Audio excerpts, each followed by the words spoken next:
The choreographer had been hired to fix a problem nobody wanted to say out loud. Whitney Houston, the woman with the most powerful voice on the planet, looked stiff on stage.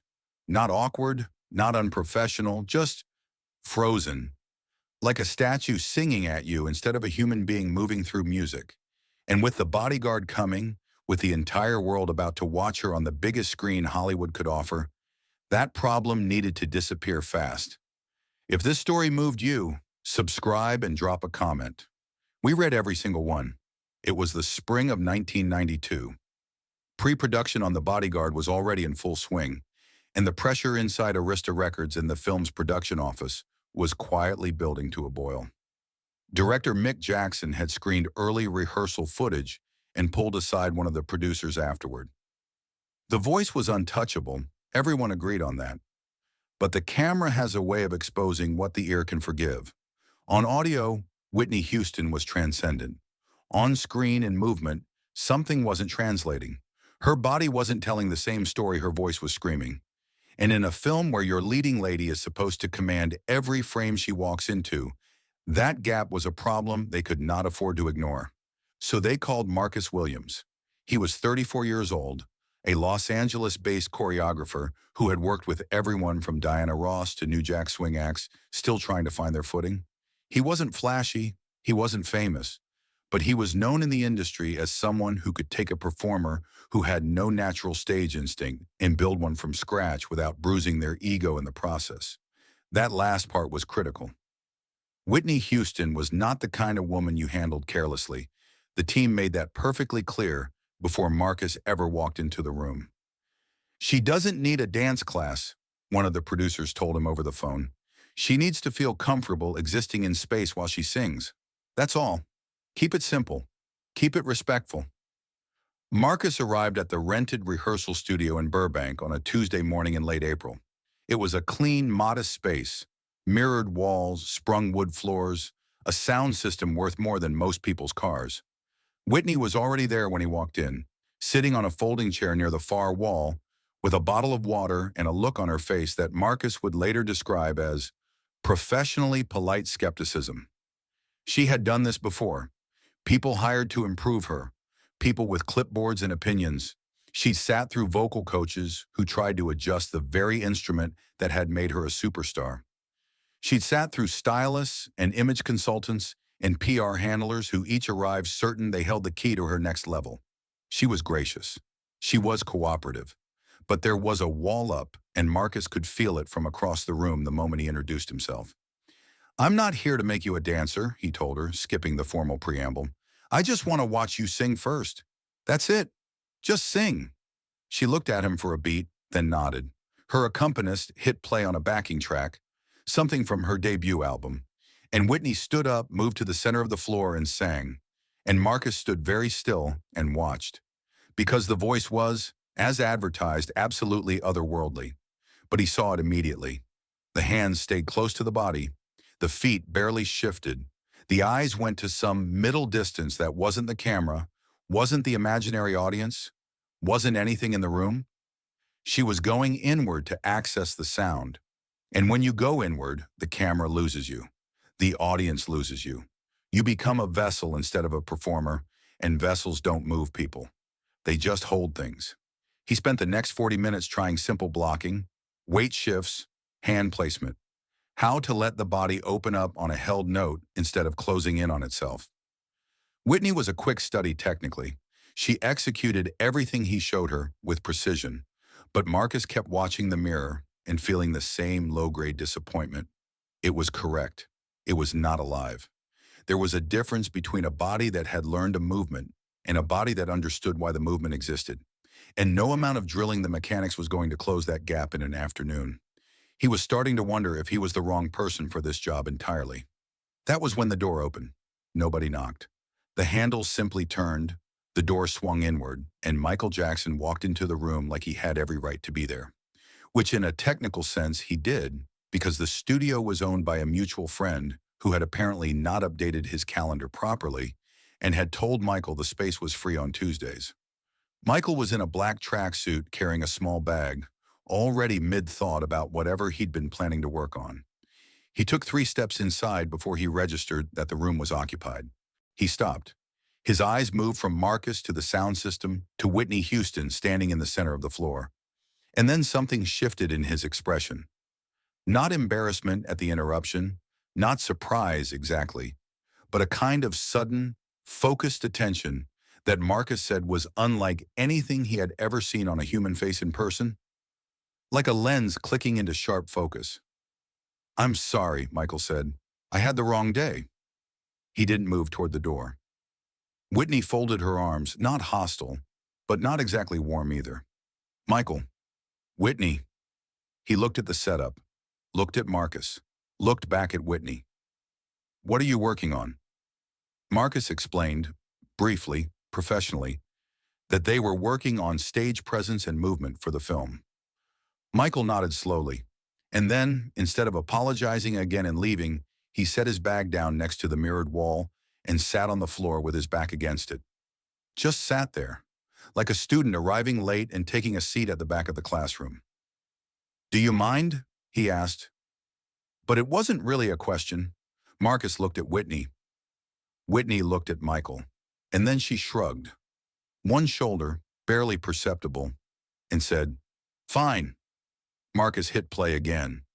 Whitney moved back to center. She started singing, and Michael Jackson sat cross-legged on the floor of that Burbank rehearsal studio and watched her with an expression of absolute, undivided, almost reverent attention.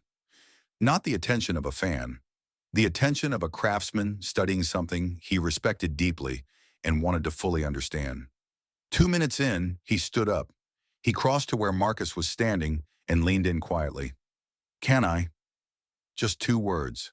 Marcus looked at him, looked at Whitney, felt the slight absurdity of the situation, and then felt it dissolve. Because whatever was happening in this room, it was no longer his session. He stepped aside. Michael walked to the center of the floor and stood about 8 feet from Whitney, who had stopped singing and was watching him with an expression that was, for the first time that morning, genuinely curious rather than guarded. He looked at her for a moment. Then he said something that Marcus Williams has repeated in every interview and conversation about that day for the 30 years since. 5 words that stopped the room completely. "You're singing away from yourself." Whitney's chin lifted slightly. "What does that mean?" Michael clasped his hands in front of him, choosing his next words with visible care. "When the big notes come, you go somewhere else to get them. You leave your body and go find the sound. And the audience can feel that. They feel you disappear for a second." He paused. "You don't need to go anywhere. The sound is already in you. You just have to let your body show where it lives." The room was very quiet. The air conditioning hummed. Whitney Houston stood in the center of the floor and said nothing for what felt like a very long time. What followed was 3 hours that Marcus Williams has described as the single most extraordinary thing he witnessed in 25 years of working with performers. Michael Jackson did not teach Whitney Houston to dance. He never once talked about steps or counts or choreography in the formal sense. What he did was something far stranger and far more precise. He talked about the body as a map of the song. He talked about how every lyric lives in a specific physical location. Some lines come from the chest, some from behind the sternum, some from a place so deep in the gut it almost hurts to reach. "And if you know where in your body a line comes from," he told her, "your body will naturally want to move toward that place when you sing it. You don't have to choreograph anything. You just have to stop blocking the instinct." He demonstrated on himself first, standing still, then letting a single phrase move through him, and Marcus watched his body respond with that unmistakable Michael Jackson fluidity, not as performance, but as simple physical truth. Then he stood beside Whitney and asked her to try a passage from "I Will Always Love You." Not the full song, just the final, sustained note of the chorus. The note everyone knew. The note that made grown men cry in movie theaters. "Where does that live?" he asked her. She put her hand to her sternum without thinking. He nodded. "Then when it comes, let your chest open toward it instead of pulling it inward." She sang the note, and something happened that made Marcus take a step backward without realizing he was doing it. It was the same note. Exactly the same pitch, the same power, the the same Whitney Houston timbre that had been shaking walls for a decade. But it looked different. It looked like something being released rather than something being controlled. Her sternum lifted. Her shoulders drew back almost imperceptibly. Her chin came down a fraction of an inch, and her eyes, which had been going to that familiar middle distance, came into the room and stayed there. She was present, fully, devastatingly present. And the camera, if there had been one, would have had nowhere else to look. Nobody spoke for several seconds after the note ended. Michael said quietly, "There it is." They worked through the rest of the afternoon like that, passage by passage, moment by moment. Michael asking where each phrase lived and watching Whitney's body begin to trust the answer it already knew.